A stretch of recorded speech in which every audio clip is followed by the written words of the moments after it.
SSC কেন্দ্র দূরে সরিয়ে নেওয়ার প্রতিবাদে সরাইলে শিক্ষার্থীদের মানববন্ধন। ভয়েস অব ব্রাহ্মণবাড়িয়া 24 সংবাদে সারাক্ষণ।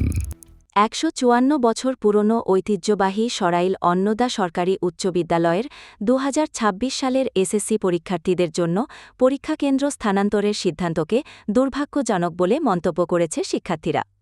দীর্ঘদিন ধরে বিদ্যালয়টির এসএসসি পরীক্ষা কেন্দ্র ছিল সরাইল রাহমাতুল্লিল আলামিন দাখিল মাদ্রাসা। তবে নতুন সিদ্ধান্ত অনুযায়ী এবার পরীক্ষার্থীদের প্রায় ১০ কিলোমিটার দূরে শাহবাজপুর বহুমুখী উচ্চ বিদ্যালয়ে গিয়ে পরীক্ষা দিতে হবে।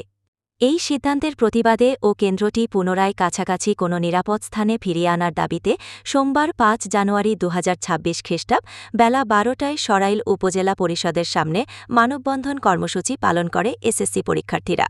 মানববন্ধনে বক্তব্য রাখেন এসএসসি পরীক্ষার্থী অর্পণ Ghosh অর্প, am Rezwan Arafat Khan, tariff Uddin Ahmed Riyad O Gazi Abdullah.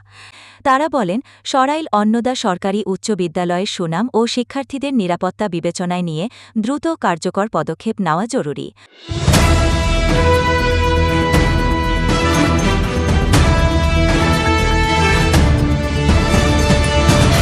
Voice of Brahmanbaria 24 সংবাদে সারাক্ষণ।